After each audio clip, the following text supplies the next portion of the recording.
Bom, gente, então a gente vai ter essa primeira aula sobre introdução a redes. Então, como eu tinha falado para vocês, né, a gente precisa fazer por vídeo novamente essa aula por conta de um médico que eu vou ter na terça, né? E aí na sexta-feira a gente vai ter a aula presencialmente, tá? Que vai ser a continuação de redes. Então, qualquer dúvida que vocês tenham nesta aula agora de vídeo, vocês podem levar na sexta-feira para a gente resolver elas, tá? Bom, então a gente vai ver aqui inicialmente, né, algumas características sobre redes, coisas bem básicas, né, alguns fundamentos. Não sei se vocês já tiveram, né, uma disciplina de redes de computadores, mas vocês vão ver todos esses conceitos em muito mais detalhes nesta disciplina específica, tá? Então a gente vai ver aqui só o necessário para a gente poder entender como que funciona a API que trabalha com rede no Java, tá? E aí vocês poderem usar isso no trabalho na terceira fase, beleza? Vamos lá, ó. Então, pessoal, o conceito de redes de computadores é, envolve, então, né, a comunicação entre diversos computadores, né? E, e aí isso envolve também, né, uma série de protocolos diferentes que estão organizados em diferentes camadas.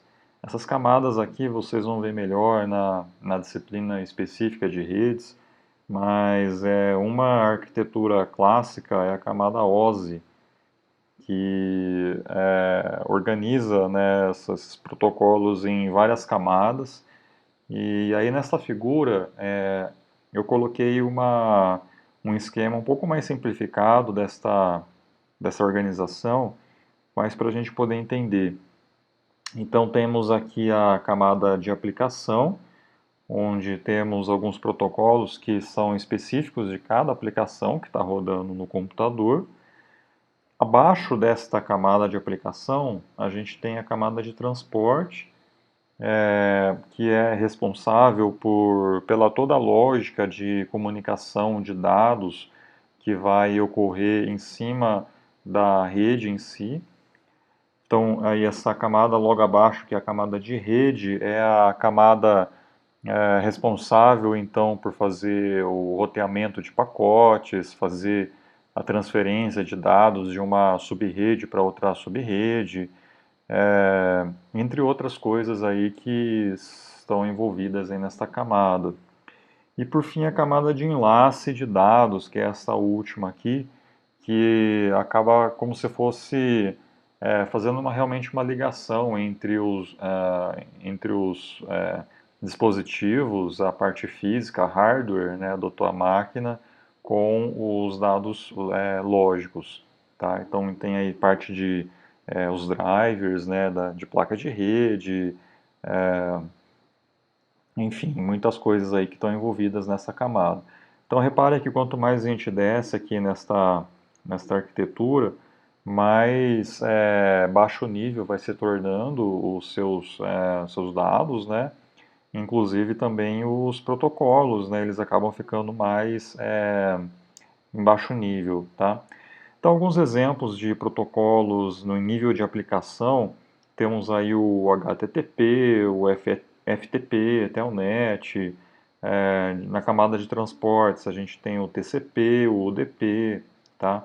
Na camada de rede o protocolo IP, né, que é bastante famoso, tá? Então cada protocolo desse tem uma função específica e aí cada um deles também, de acordo com a função de cada um, eles estão organizados aí em cada uma dessas camadas, tá? É, então, na internet, então, a gente tem que os computadores vão se comunicar por meio dos protocolos TCP ou o protocolo UDP, tá? Então a gente vai ver algumas características de cada um deles, tá? E vamos lá, né? Bom, no caso, quando a gente está criando uma aplicação em Java que vai fazer comunicação por rede, a gente está diretamente trabalhando na camada de aplicação. Então é exatamente esta camada aqui que a gente está trabalhando, né? E a gente não precisa exatamente saber o que ocorre, né, nas camadas abaixo, nas camadas de transporte, na camada de rede, né, porque o próprio Java acaba empacotando todas essas funcionalidades dentro de um pacote do java.net. Porém, a gente precisa entender um pouco sobre os protocolos TCP e UDP, pois dependendo da nossa aplicação, a gente talvez tenha que decidir, né, se a gente vai querer usar o protocolo TCP ou o protocolo UDP. Tá? Então é importante a gente saber a diferença dos dois, que é o principal escolha, né, a principal escolha que a gente precisa fazer na hora de criar uma aplicação com comunicação em rede, tá bom? Então vamos lá, né? O protocolo TCP ele é baseado em conexão. O que significa isso? Que quando você tem uma máquina e você quer fazer ela se comunicar com uma outra máquina, primeiro você precisa estabelecer uma conexão entre essas duas máquinas, e aí sim, uma vez estabelecida essa conexão, você consegue fazer o transporte de dados ali neste canal. Além de ter que estabelecer esse canal, essa conexão para realizar a comunicação, o protocolo garante também que os dados que estão sendo enviados aqui da fonte vão ser recebidos aqui no destino. E além disso, o protocolo garante também a ordem de envio desses pacotes. Então, se você envia o pacote 1, 2, 3, aqui no destino você vai receber os pacotes 1, 2 e 3 também nesta ordem. Caso algum desses dados, algum desses pacotes se perca aqui no meio do caminho, né, o protocolo vai acusar um erro, né, então vai ser reportado um erro e aí a aplicação vai poder tratar este erro de alguma maneira. Alguns exemplos, né, de aplicações que trabalham com o protocolo TCP. O HTTP, por exemplo, que é usado bastante aí em navegadores, né? Então você tem, por exemplo, o seu browser, né, o seu Chrome, Firefox, você especifica lá um endereço. Esse endereço começa com HTTP, dois pontos, barra, barra e alguma coisa ali na frente. Então, esse protocolo que você coloca aqui, né, esse texto inicial, está se referindo ao protocolo HTTP. Isso significa que, se você está numa página na internet, você está no navegador, aí você coloca lá em cima o endereço, clica em enviar, né, ou enter, o seu navegador vai criar uma conexão com o seu servidor, um servidor que, sendo que essa conexão estabelecida, o navegador requisita os dados para o servidor e o servidor envia de volta esses dados aqui para o navegador, tá? Então, isso é feito sempre, né? Toda vez que você digita ou você clica alguma coisa no navegador, é estabelecida uma nova conexão para poder fazer a requisição ao servidor daquela página. O servidor te retorna esses dados e aí essa conexão acaba sendo finalizada. E aí esse processo se repete sempre que você tem alguma ação no seu navegador, né? Clicar em algum link, fazer voltar, né, na página, entre outras coisas, tá bom? Já o protocolo UDP, ele é diferente, ele é mais flexível. O que quer dizer que ele é flexível? Quer dizer que você não tem garantia de recebimento dos dados. Então você tem lá a tua fonte, essa fonte começa a enviar pacotes ao destino, e não tem garantia se algum desses pacotes aqui se perder, isso não é reportado pela aplicação, e também o programa não termina nem nada, né, não acontece nenhum erro. O que acontece é que o destino vai receber aqueles pacotes que chegaram, né, com sucesso até ele. Aqueles pacotes que se perderam no meio do caminho simplesmente não são recebidos pelo destino, tá? E também não tem garantia de que esses pacotes vão chegar na mesma ordem que eles foram enviados. Por exemplo, o comando ping, não sei se vocês já viram o comando ping, a gente usa ele para fazer alguma consulta se um determinado servidor está respondendo, né? Então, por exemplo, eu posso fazer um ping da página inicial aqui do CMC, e aí então esse comando vai começar a enviar pacotes UDP para esse servidor, que nesse caso aqui é este IP, né? 143.107.2316. E aí o próprio servidor responde com sucesso, né? Quer dizer, ele recebeu aqueles pacotes, e aí aqui a gente consegue ter algumas estimativas da qualidade aqui da rede entre eu, né, que eu sou o cliente, e o servidor que eu acabei de fazer o ping, tá?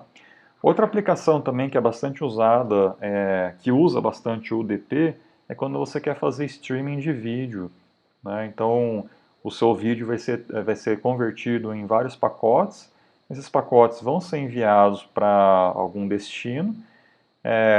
Como é importante a velocidade ou a frequência alta, né, de envio desses pacotes, porque o seu vídeo tem muitos dados, né?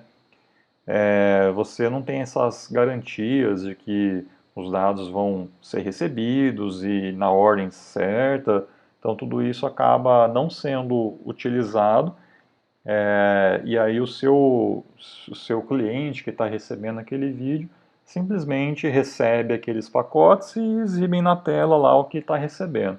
Então pode acontecer alguns erros e aí porventura a qualidade do teu vídeo dá uma prejudicada, mas isso acaba sendo melhorado conforme vai passando o tempo, né?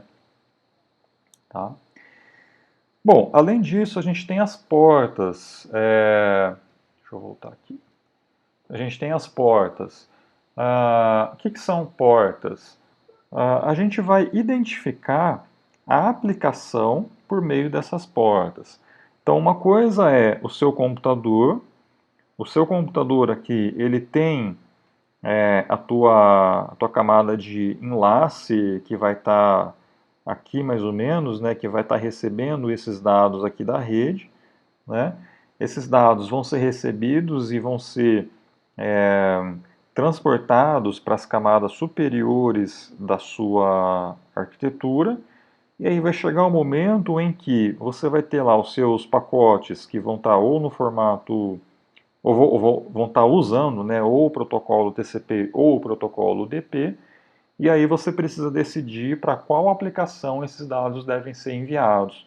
E isso é feito por meio das chamadas portas, tá? Então, quando você especifica um determinado endereço, você também especifica, além do protocolo IP, que é o endereço do destino, você também especifica qual o protocolo da camada de transporte, que pode ser TCP ou UDP, por exemplo, TCP/IP, né? E aí você também coloca uma porta, tá? Você especifica uma porta que é específica da aplicação. Por que que precisa dessas portas? Precisa porque você pode ter várias aplicações no seu computador se comunicando na internet, né? Então, por exemplo, aqui no meu computador eu tenho o navegador, eu tenho, sei lá, o WhatsApp, tenho, entre outras abas, né, do navegador, tá? Então, quando quando você recebe um dado pela internet, é necessário saber para qual aplicação enviar esses dados para que a aplicação possa fazer o que precisa ser feito. Beleza? As portas variam de número de 0, entre 0, né, e 65.535. Os primeiros números de 0 a 1023 são reservados para alguns serviços mais específicos ou conhecidos, né, como o HTTP, que roda na porta 80, o FTP na porta 21, o SSH na porta 22, entre vários outros serviços que tem disponível, tá? Então, quando a gente cria a nossa aplicação, é legal a gente evitar de usar esses números de 0 a 1023, porque se a gente tiver uma aplicação que vai rodar, por exemplo, na porta 80, isso pode gerar conflito com o serviço HTTP, e assim também com os outros serviços que têm uma porta já reservada para eles. Beleza?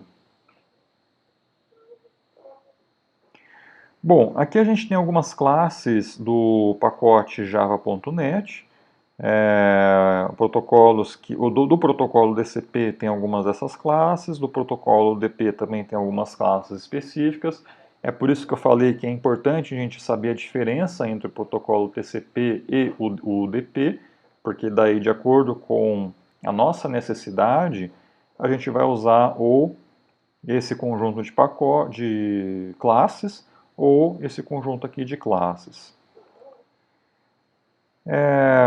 Uma outra coisa também que é importante saber é o que é a URL, que é a sigla para Uniform Resource Locator. O URL é o próprio endereço de um determinado recurso na internet.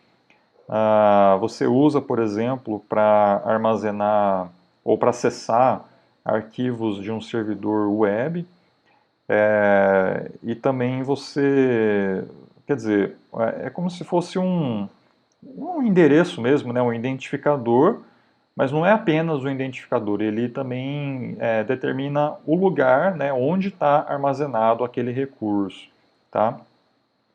Por exemplo, eu tenho http www.icmc.usp.br, tá? Então, isso daqui é a URL. Isso aqui você usa, por exemplo, no seu navegador para acessar a página, né, do ICMC. E esse URL, você verifica que ele tem dois componentes principais. Tem um protocolo, que é isso daqui, e o nome do recurso, que é essa parte daqui de cima, tá? Isso aqui, né? Tem outras coisas também que podem formar o HTTP, né? Você pode, por exemplo, depois do nome do recurso, você colocar um barra e um nome de um arquivo .html, entre várias outras coisas também que estão envolvidas no URL, tá? No caso do Java, você tem a classe URL para poder criar, né, uma URL para poder acessar. E, bom, a gente vai ver então isso, né, mas na verdade é simples, tá? Então você cria o seu objeto da classe URL, especifica aqui qual é a URL que você está querendo acessar, e você pode também criar URLs com endereços relativos, né, a partir desse endereço inicial aqui, você pode complementar, né, esse endereço com o nome de página, por exemplo, tá? Então, deixa eu parar aqui, a gente vai fazer um exemplo simples, tá, que vai acessar uma página por uma aplicação em Java, tá? Bom, gente, então deixa eu mostrar um exemplo para vocês de como utilizar a classe URL. Eu criei aqui um projeto chamado URL Reader e aqui a gente vai criar então um objeto do tipo URL, vamos chamar aqui de, sei lá, Reader. dando um new em URL. Aí a gente vai passar como parâmetro a URL que a gente quer ler.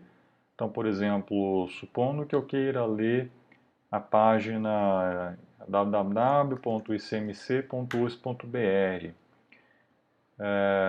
Então, essa daqui seria a minha URL, tá? Deixa eu copiar ela. Vamos colocar aqui dentro, né? E beleza. Vamos importar aqui, ó, java.net.url, que é necessário, né? A outra coisa que ele está acusando é que isso daqui ele lança uma exceção, então a gente tem que tratar de alguma maneira, né, essa exceção. E aí depois a gente vai usar um buffer. A gente usa um buffer reader que a gente já usou naquelas aulas de arquivos para poder receber os dados lá daquele servidor, né, que está nessa URL, para poder daí mostrar na tela.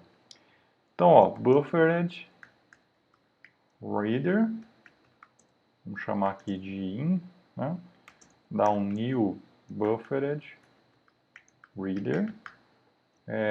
Aqui dentro a gente vai usar essa classe input string reader. Tá? Então é um leitor de fluxo de entrada, né? E aí aqui dentro a gente passa da onde a gente vai ler, né? Que na verdade vai ser lá da rede, né? Lá da URL. Então a gente usa o próprio reader.openString, tá? Então essa função aqui ela pega, né,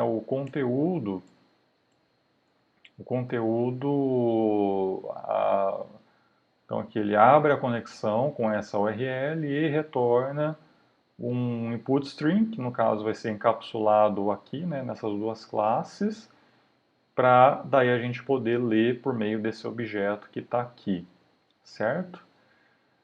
Bom, então basicamente é isso, a gente precisa fazer os imports, também aqui tem mais alguma exceção que precisa ser tratada, no caso é o IOException, beleza?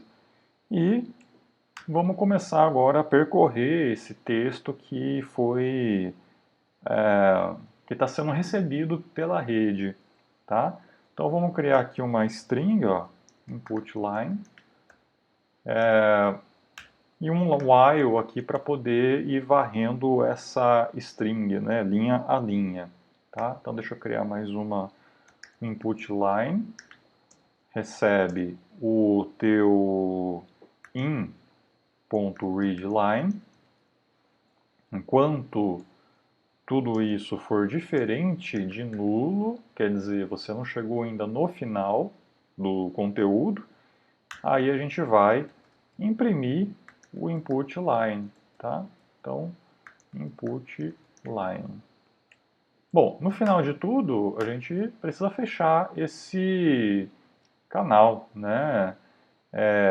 Esse string, na verdade, né? Então a gente dá um in.close, beleza? Então vamos ver aí o que está acontecendo, né? Quando vocês rodarem isso, você tem que estar conectado na rede, tá? Então precisa estar online para poder acessar essa URL que está aqui. Então reparem aqui, ó, o que o programa me retornou? Ele me retornou o código HTML da página inicial do site do ICMC. Então, se por exemplo eu vim aqui no meu navegador visualizar view source, tá? Então, ó, reparem que o conteúdo, deixa eu ver se eu consigo deixar assim, ó. O conteúdo é exatamente igual, tá? Então, o conteúdo do navegador que a gente mandou exibir o código-fonte é exatamente igual o conteúdo que a gente está recebendo aqui no nosso programa. E, no caso, o navegador, ele faz o parsing, né? E executa esse código em HTML para que a página fique nesse formato, né, nessa, assim, nesse estilo aqui, né, nessa aparência aqui do site do ICMC. Beleza? Então, esse aí é o nosso primeiro exemplo de rede, né, que usa, na verdade, só a classe URL para poder acessar algum dado da internet. A gente vai agora começar a ver a parte de conexão de fato. Então, a conexão em si, ela é feita por meio dos chamados sockets. Vocês já devem ter ouvido falar da palavra socket, né? Então, socket significa uma conexão que é estabelecida entre o cliente e um servidor. Então, exatamente, você tem um cliente, vai tentar acessar um servidor. Quando a conexão é estabelecida, cria-se um socket, que na verdade é esse canal de conexão, onde os dados vão ser trafegados aqui de um lado para outro. Além disso, cada socket está associado com uma porta. Por quê? Porque você tem a tua aplicação, imagina que você tem uma aplicação Java que vai se conectar no servidor, então essa aplicação precisa de uma porta. No caso, se você não especificar nenhuma porta, o próprio sistema operacional vai associar uma para você, tá? E aí para poder, né, quando você receber algum dado da rede, o sistema saber para qual aplicação, né, você deve se mandar aqueles dados, né? Então aqui tem um exemplo, ó, onde o cliente, né, sempre é o cliente que começa a conexão, tá? Então isso aqui é importante quando você está trabalhando com arquitetura cliente-servidor, é sempre o cliente que inicia uma conexão. O servidor, ele só fica ali aguardando, tá? Ele fica ali escutando as possíveis conexões, e aí são os clientes que requisitam uma conexão, tá?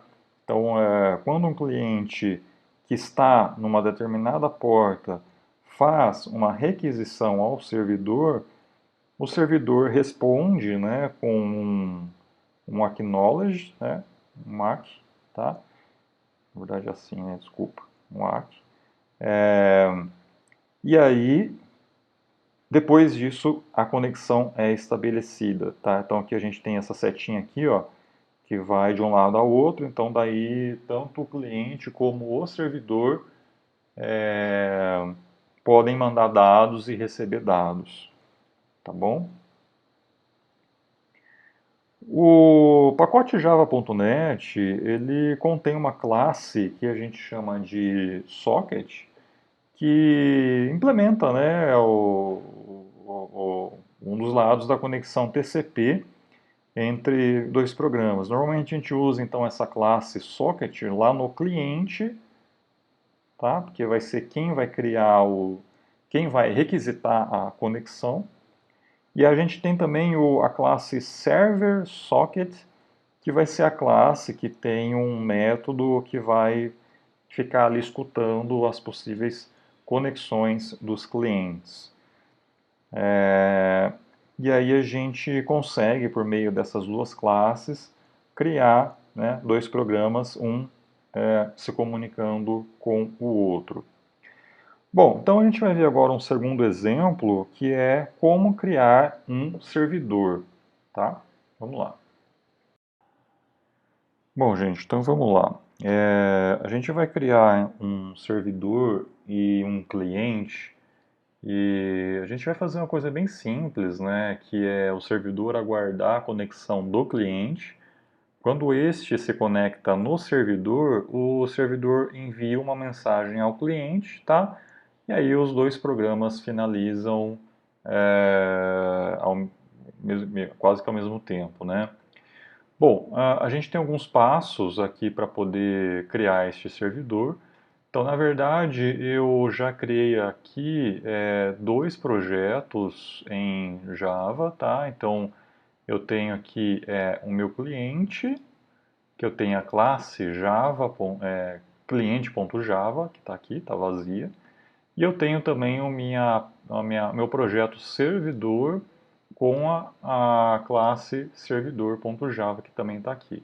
Reparem que ambos os projetos têm os seus respectivos main, tá? Programas principais. Então não é o mesmo projeto, tá? São projetos diferentes, porque a ideia é exatamente você ter dois programas, possivelmente ambos rodando em máquinas diferentes, e aí você vai especificar um endereço IP do servidor, aí o cliente vai usar a rede para poder se conectar neste servidor. Aqui no nosso caso, a gente vai fazer os dois na mesma máquina para facilitar, mas é perfeitamente possível vocês rodarem o cliente ou o servidor em outra máquina, bastando para isso especificar o endereço IP da máquina que você quer se conectar. Tá, então vamos lá, ó. No servidor a gente vai seguir esses passos que estão aqui, ó. Primeiro passo, construir um server socket, que é a classe para criar um objeto do tipo servidor que vai ficar aguardando as conexões. Então, server socket, vamos chamar de server, recebe um novo server socket. Aí aqui dentro a gente vai passar dois parâmetros. O primeiro é em qual porta você vai ficar escutando a conexão. Então eu vou colocar aqui uma porta, desde que seja diferente daquelas reservadas, né? Pode colocar qualquer porta. Eu vou colocar 1, 2, 3, 4, 5.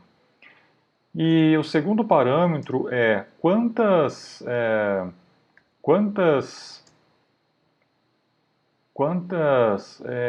conexões simultâneas você quer receber ao mesmo tempo dos clientes.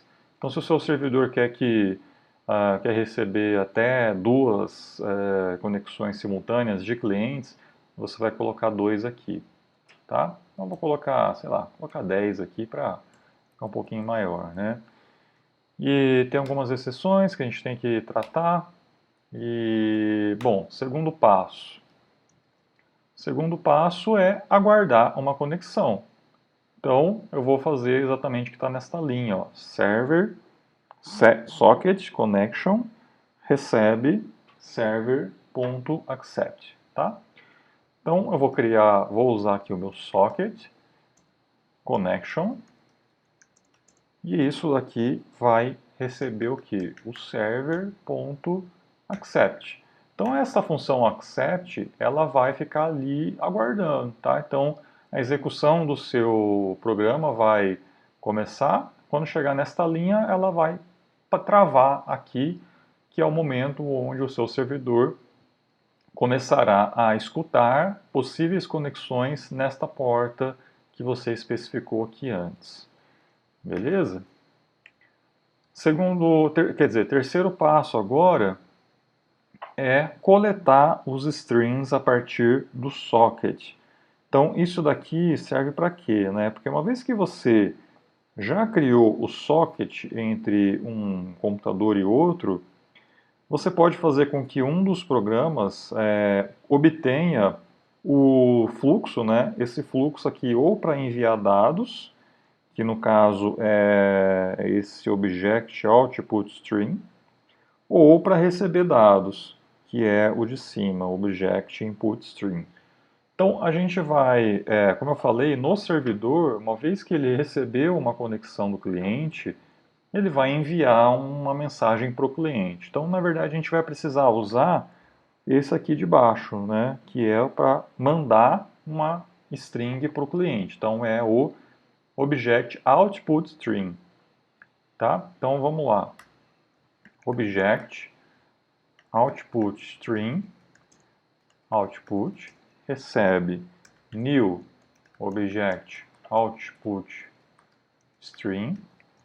E aí aqui a gente vai usar a conexão, que é o socket, que é essa daqui, tá? Que a gente já criou, tá? Connection, para receber pegar, né, a string de saída aqui desse socket, tá? Aqui também mais uns imports e beleza.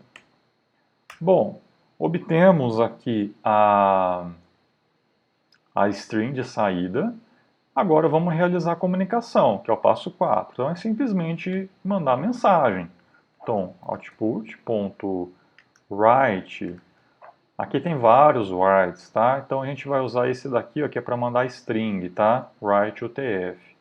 Então a gente vai colocar e vamos colocar uma mensagem aqui, ó. Olá, cliente. Tá? Bom, próximo passo é fechar as strings e a conexão. Então a gente vai ver aqui, ó, a última coisa que a gente abriu foi o output, né? Então a gente vai fechar ele primeiro, output.close. Depois disso, a gente abriu a conexão, né? Antes disso, né, a gente abriu a conexão. Então vamos fechar agora a conexão. E por fim, a primeira coisa que a gente abriu foi o servidor. Então, server.close. Tá? Então, o programa vai finalizar com todos os fluxos e canais, né, todos fechados. Então é basicamente isso, tá? Então agora vamos ver agora a parte do cliente, que é o nosso segundo programa, tá? Então estou aqui, ó, no segundo programa, segundo projeto. Primeiro passo é construir um socket, tá? Então socket, chamar de connection, recebe new socket. Quais são os parâmetros desse construtor? Ó, a gente vai usar esse daqui, esses outros aqui por enquanto não interessa, né? Tem coisas aqui para trabalhar com proxy, entre outras coisas aqui voltadas para a rede, né? Mas a gente vai usar essa daqui, ó, que é o host, quer dizer, qual que é o IP da máquina que a gente quer se conectar, que no caso é do servidor, e a porta que a gente quer se comunicar. Né? Então a gente vai especificar aqui esse IP e a porta. Tá? Então a porta, por enquanto, vai ser aquela que a gente colocou aqui no servidor, ó, 12345. Tá? Então a gente já pode colocar ela aqui. O IP é exatamente onde a gente vai especificar qual que é o destino, qual que é a máquina que a gente quer então se conectar. Nesse caso meu, o servidor está rodando nessa mesma máquina, então está tudo localhost, né? Está tudo como local aqui na minha máquina. Então o IP padrão para se referenciar à própria máquina é 127.0.0.1. Tá? Então vocês podem até dar uma olhada aqui no terminal, se você colocar lá ifconfig, vai aparecer esse monte aqui de informação de conexão. E aqui em cima você tem aqui, ó, localhost, tá? E a gente tem aqui o IP, ó, 127.0.0.1, tá? Se você quer brincar, por exemplo, rodar os dois programas em máquinas separadas, é só você ir lá na máquina que está rodando o servidor, você vai gerar esse comando aqui, né, ifconfig, no caso se for Mac ou Linux. Se for Windows é ipconfig, tá? E aí aqui dentro você vai procurar aqui qual que é a configuração de rede, né, que está sendo usada pela máquina, tá? Então, por exemplo, nesse caso aqui eu tenho, vamos ver se eu acho, bom, não sei onde está aqui, né? É meio complicado de achar, né? Mas sente alguma coisa. Provavelmente é esse aqui, né? Se eu não me engano, tá? Então é esse IP aqui que eu estaria que colocar lá no cliente, né? Da outra máquina que eu quero se eu quisesse conectar aquele cliente com esta máquina aqui que eu estou usando agora, tá? Então especificar o IP, a porta. Aqui qual que é a mensagem que está dando? Exceção, né, para variar. Então vamos colocar aqui mais um tratamento de exceção. Outro passo é coletar as strings. Tá? Então é a mesma coisa do aqui do servidor, né? O segundo passo, após ter criado o socket, foi coletar a string. No caso do cliente, não vai ser output, vai ser input, porque eu quero obter a string que o servidor está me mandando, tá? Então, input string, aqui, input string, o input, né? E aqui, input. E aqui também input, tá? Então, ó, coletei, né, obtive o fluxo, agora eu vou receber esse fluxo e vou armazenar isso numa variável, tá? Então, input.read_utf, que é o que a gente usou lá no servidor, né? O servidor deu um write UTF, aqui a gente vai dar um read UTF e mandar imprimir. Simples, né? str e agora finalizou, só isso. Fechar os strings agora. Então vamos lá, fechar o input string, close, e depois fechar o socket. Pronto. Vamos lá, vamos rodar, né? Então, para rodar, pessoal, se você rodar o cliente, primeiro, antes do servidor, ele vai dar essa mensagem aqui, ó, que a conexão foi recusada, né? Quer dizer o quê? Que o servidor não está disponível, né? O servidor ainda não está escutando nenhuma conexão. Então, primeiro você tem que iniciar o servidor, tá? Então ele está lá aguardando, ó, está lá esperando. Inclusive, deixa eu até colocar uma mensagem aqui, ó, aguardando conexão. Ele vai dar um accept, aí eu vou dar uma mensagem aqui chamada de conectado, tá? Só para a gente ver aí o funcionamento do accept. Fechei. Vamos lá, rodar de novo. Ó, aguardando conexão. Então tá aqui nessa linha, né? Tá nessa linha aguardando a conexão, tá no accept. Vamos lá no cliente agora e rodar ao mesmo tempo, ó. Então eu vou rodar o cliente ao mesmo tempo. Olha o que vai acontecer. Ó, o cliente imprimiu a mensagem Olá cliente que veio aqui do servidor, tá? Então o servidor mandou essa mensagem. Reparem que a execução do servidor, ó, aguardando conexão, ficou esperando aqui.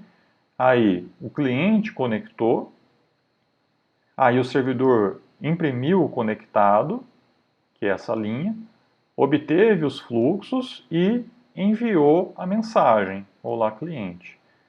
No cliente, eu conectei, obtive o fluxo de entrada, li dados desse fluxo e aí imprimi essa mensagem. Então a mensagem que o servidor me mandou eu imprimi aqui no cliente, tá? E depois eu fechei as duas conexões.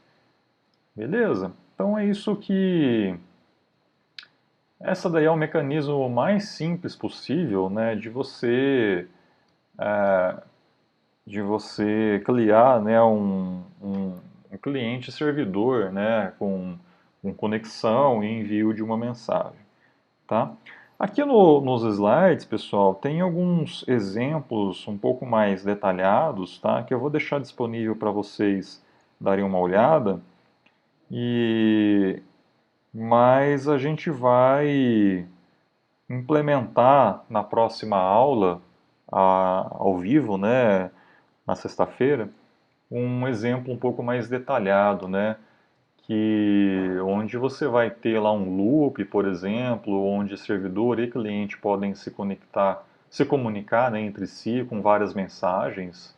E aí a gente vai ver isso com mais detalhes, tá bom?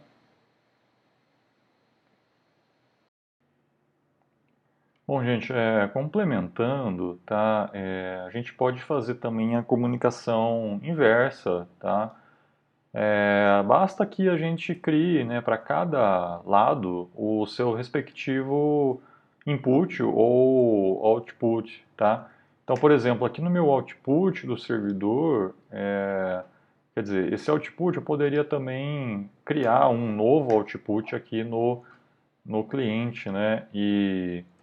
e o input também no servidor, tá? Então, por exemplo, aqui, reparem que primeiro eu vou mandar uma mensagem para o cliente e depois eu vou receber uma mensagem do cliente, tá?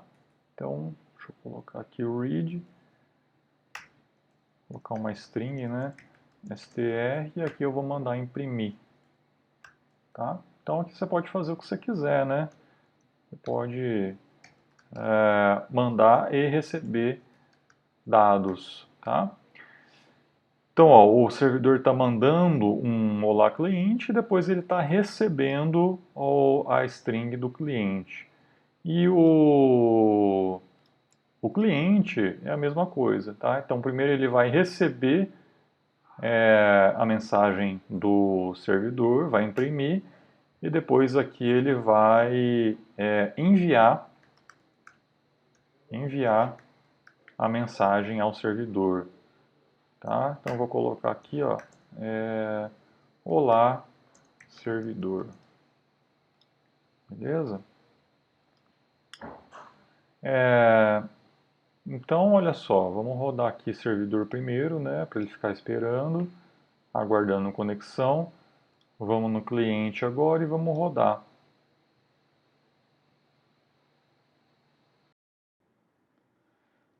Então, gente, ó, repara o que está acontecendo aqui, né? O cliente está meio que travado, certo?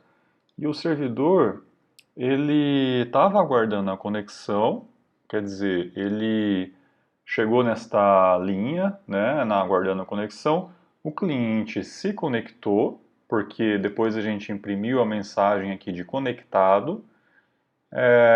Aí o servidor e o cliente obtiveram o input e o output. E aí, no caso, o cliente ele está aguardando exatamente nessa linha a chegada da mensagem do servidor. Tanto é que aqui não está imprimindo nenhuma mensagem no cliente. E no servidor, o que aconteceu? No servidor, ele deu um output.writeUTF, que seria a mensagem que teria que ser enviada ao cliente. E aí na linha de baixo, olha só o que está acontecendo. Ó. Aqui nessa linha, o servidor está aguardando a mensagem do cliente. Então, na verdade, pessoal, aqui foi eu deixei desse jeito, né, que é exatamente para mostrar que esta função readUTF, ela acaba bloqueando a execução daquela entidade, né, daquele programa que está executando. Porque, olha só, o servidor, quando você manda essa mensagem aqui, na verdade, esses dados eles vão para um buffer antes de ser enviados de fato pela rede. E aí, o que está acontecendo? Né? Essa mensagem foi para o buffer, tá? E aí o servidor ele foi para a linha de baixo e ficou ali bloqueado. Então, o servidor ele está aqui nessa linha aguardando a mensagem do cliente para ser desbloqueado. E o cliente ele também está aguardando aqui a mensagem do servidor. Então é como se fosse um deadlock. Na verdade não é deadlock porque cliente e servidor são programas separados, né? Mas o comportamento é como se fosse de um deadlock. Olha só o que eu vou fazer. No servidor, só para vocês verem esse buffer que a mensagem, né, ter sido enviada para o buffer, eu vou vir aqui logo abaixo dessa linha aqui de writeUTF e vou colocar um output.flush. Essa função flush, ela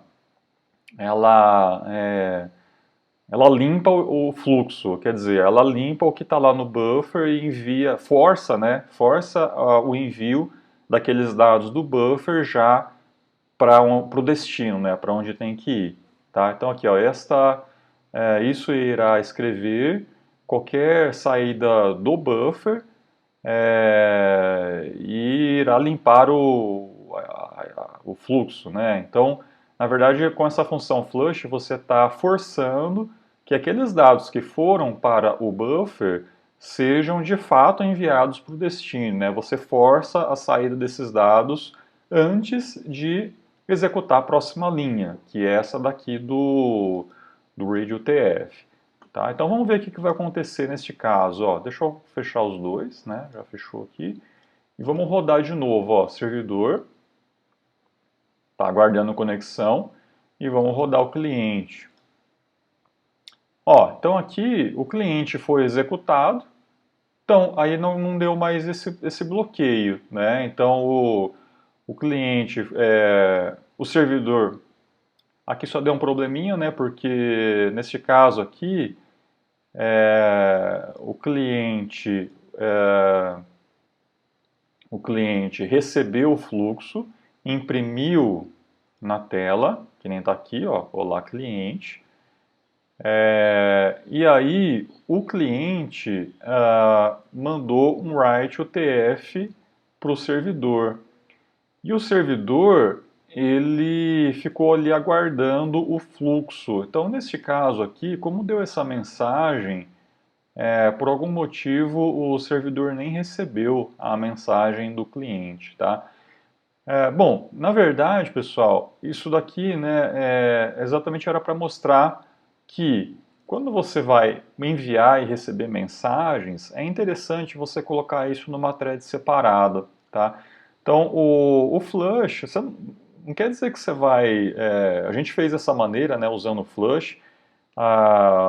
Isso não seria a maneira mais correta, né? Você, toda vez que mandar um write UTF ou ter um read UTF ou alguma outra coisa, né, enviar algum dado e receber algum dado, forçar você a usar sempre o flush, né? Porque na verdade o buffer de um programa serve exatamente para você enviar uma quantidade suficiente de dados para este buffer e aí depois esses dados ali bufferizados serem enviados de uma vez só para o destino. Na verdade isso é bom, né, porque você acaba não sobrecarregando a sua rede, né, enviando os dados de uma vez para o destino, tá? Então, o uso do flush você vai usar apenas em casos especiais. E aí, para não dar esse problema de bloquear o teu programa, a gente usa uma thread, tá? Então, a gente vai criar aqui no servidor uma thread, né, que seria uma nova classe, só para receber dados do destino, tá? Então vamos ver como é que vai ficar isso daí, né? Então deixa eu tirar esse flush porque não vai ser usado mais. Aqui a gente vai então colocar este read UTF e o imprimir no, na thread, tá? Então vamos lá, estou no servidor, vamos criar aqui então uma nova classe. Vou chamar aqui de receber mensagens, tá? Então isso aqui então é uma thread, então a gente tem que implementar o runable e tem que implementar o método run, tá? A gente vai ter que passar para cá como é ler, né, receber mensagem, então a gente tem que mandar o input para lá, né? Então aqui a gente vai colocar um construtor receber mensagens e vai passar aqui esse objeto aqui lá para dentro, tá? Então aqui vai ser o input, né? Input. Isso aqui vai ser um atributo privado.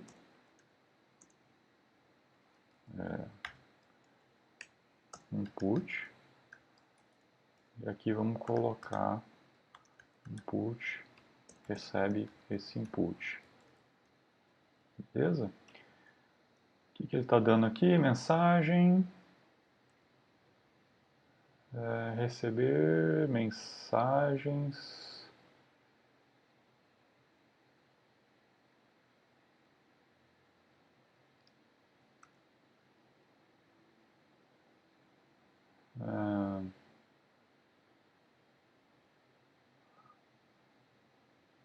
Qual que é o problema?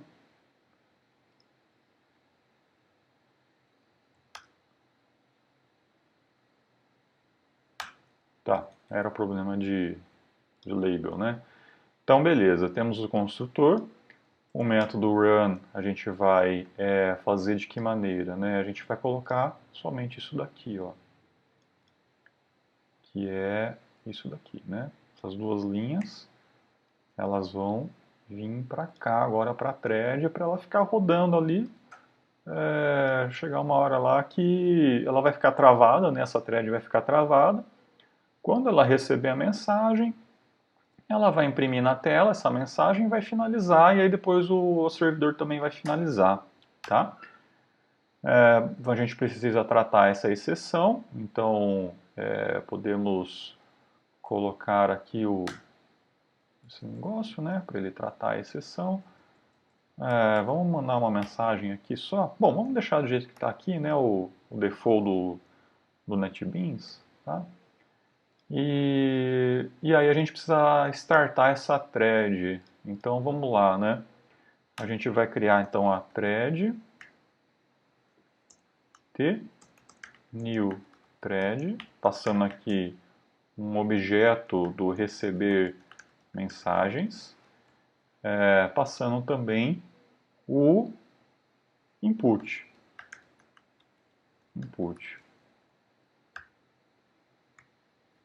Receber mensagem, o que ele está dando? Nossa, mas está tão difícil. Mensagem.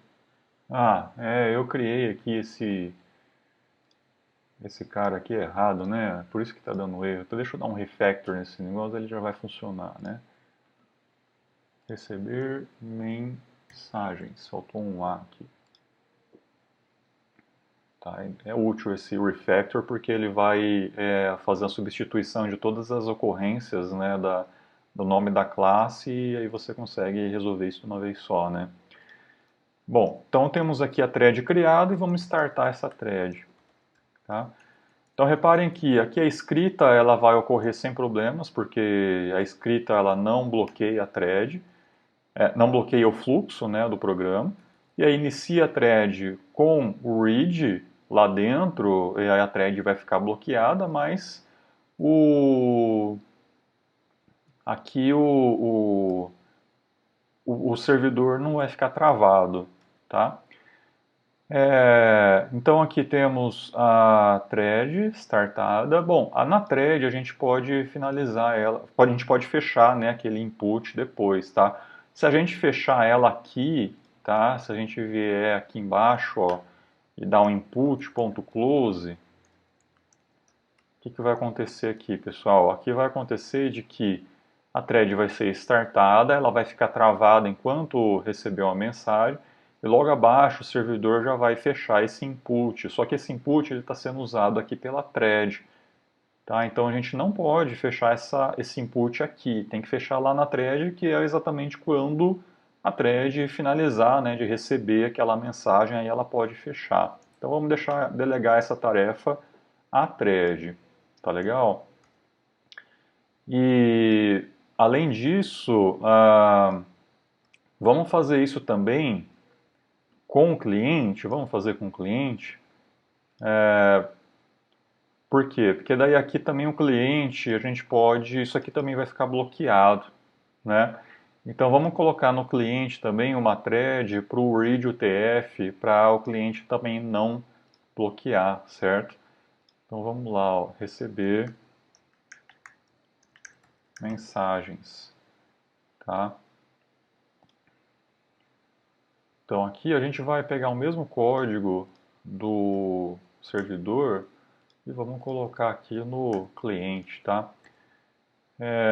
Depois é possível você usar a mesma classe, o mesmo arquivo, tá, para compartilhar entre os dois projetos, tá?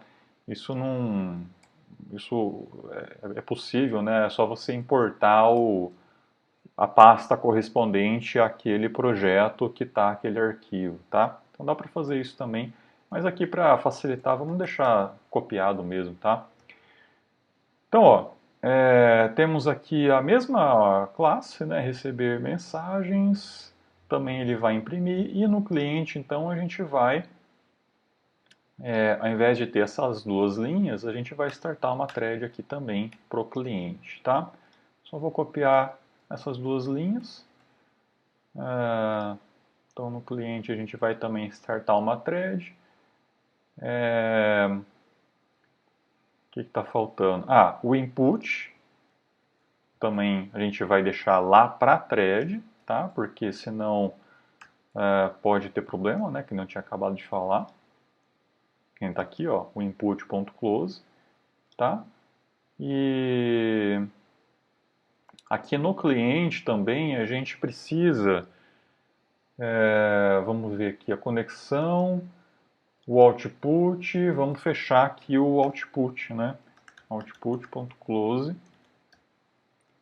e depois a conexão. Então acho que está tudo certo. O output, connection e aqui tem um servidor também para fechar. Tá? Vamos ver se vai funcionar agora. Ó. Então estou no servidor, startando. Tá? Provavelmente.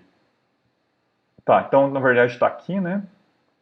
Está nessa linha, está aguardando uma conexão. Então a gente precisa agora startar o cliente. Quando a gente startar o cliente, vamos ver o lado do servidor. Ele vai para a linha de baixo, vai imprimir conectado, vai obter o input e o output, vai enviar a mensagem para o buffer, né, do Olá Cliente, e vai startar a thread para aguardar a mensagem do cliente.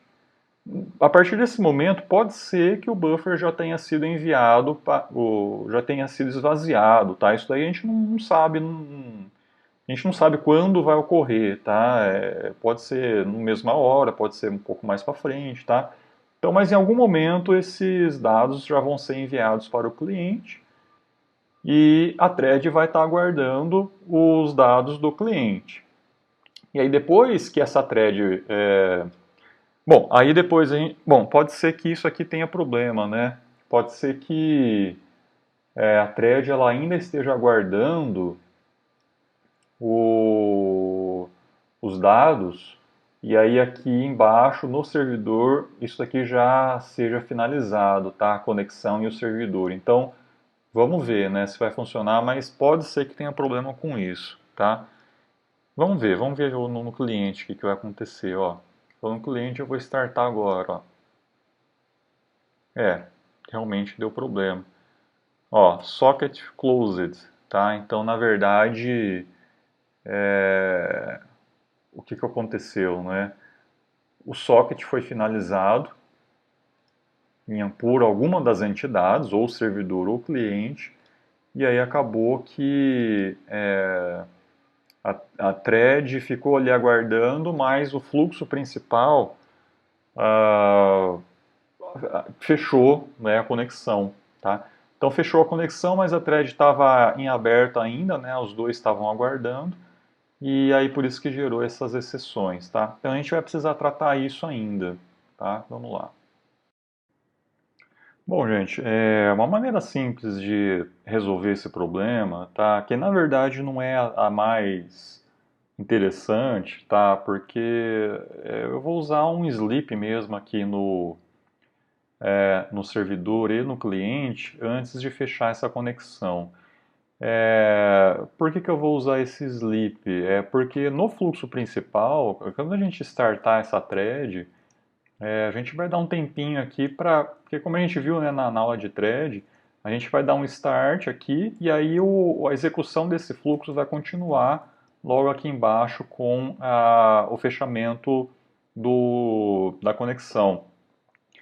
E a gente vai usar uma thread, um sleep aqui só para poder esperar um pouquinho, né, para receber esses dados lá do cliente, tá? Na verdade, em aplicação real, né, que a gente vai ver daqui a pouco, tá? Você não vai precisar isso porque você vai ter algum comando, alguma ação do usuário ou algum evento, tá, para poder chegar o momento de fechar aquela conexão. Nesse caso nosso, como a gente está rodando tudo sequencialmente, sem ação do usuário, tá? Então, cliente e servidor vão enviar e receber esses dados sem nenhuma ação do usuário, sem nenhum evento específico, Aí eu estou usando esse sleep aí para poder fazer as coisas funcionarem, tá certo? Então eu vou colocar aqui um sleep de 2 segundos para daí o poder finalizar essa conexão, tá? Outra coisa que eu vou fazer é iniciar essa thread logo após ter criado os fluxos, tá? Para daí a thread já estar executando e estar aguardando ali a conexão. E aí essa linha aqui de write, tá? Vai ser logo abaixo, tá? Mesma coisa para o cliente. Então no cliente eu vou logo antes aqui de fechar o fluxo, a gente vai dar um sleep também de uns 2 segundos. E aí depois poder finalizar. Tá? Então, logo após ter obtido os fluxos de entrada e saída, a gente starta a thread para ficar aguardando, aí já envia a mensagem, e aí aguarda 2 segundos e finaliza a, a conexão. A gente pode aí, nesse caso, fechar o input também lá dentro do fluxo principal. Né? Então, a gente poderia tirar isso daqui. Como o fluxo principal vai aguardar, a gente pode deixar esse input.close no fluxo principal, para ficar tudo no mesmo lugar, né? Para não ficar fechando a entrada numa thread e o output numa outra thread, tá? Então, fica tudo no mesmo lugar, né? Esses closes que estão aqui, tá bom? Vamos executar, ver o que acontece, ó. Iniciei o servidor, está aguardando. Vamos startar o cliente. Vamos ver. Tá, bom, aqui também gerou exceção, né, pessoal? Também não ficou do jeito que a gente queria. Alguém sabe dizer o porquê que aconteceu isso? Tá, na verdade, pessoal, o que aconteceu? Aconteceu a mesma coisa que da vez passada, né? Na verdade, a gente mandou esse fluxo aqui dormir. E só que ele foi dormir antes de esvaziar o buffer, tá? Então, mesmo problema do buffer, aqui também, né? A gente mandou o fluxo principal dormir, só que o buffer também não foi finalizado. Então, pessoal, bom, nesse caso aqui não vai ter muita opção, além de a gente usar o flush de novo, tá? Então vamos ter que usar o flush aqui para forçar, né, que esses dados sejam de fato enviados ao destino antes de entrar no sleep, tá certo? Então aqui a gente tem que usar o flush, aqui também vai ter que usar o flush, tá? Vamos ver agora, espero que funcione, né? Vamos lá, servidor, startar, cliente, startar. Ó, recebeu mensagem, finalizou bonitinho, né? E aqui no servidor, conectou, recebeu a mensagem, finalizou também bonitinho, tá? Então, ó, beleza, né? Agora tá funcionando, né? Apesar de a gente estar usando o Sleep, que está aqui, ambos os programas estão sincronizados, né? Bom, a gente pode melhorar um pouquinho mais, né? Se vocês querem, por exemplo, fazer assim, e se eu quero mandar várias mensagens pelo usuário digitando, como se fosse um chat entre cliente e servidor. Bom, a gente pode deixar isso para fazer na sexta, né? Porque senão na sexta-feira não vamos ter muita coisa para fazer. Então, na sexta-feira, pessoal, na aula presencial, eu vou mostrar para vocês uma primeira modificação nesse trabalho, nesse projeto aí, né, nesse programa, que é criar como se fosse um chat entre cliente e servidor, tá?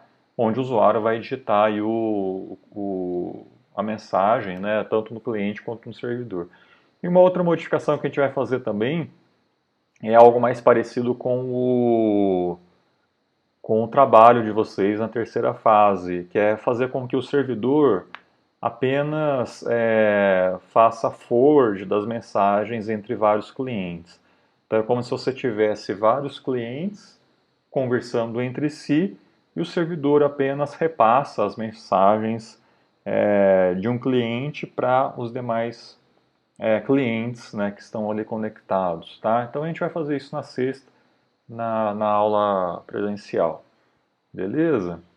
Tá, então é isso aí, pessoal. Obrigado e até mais.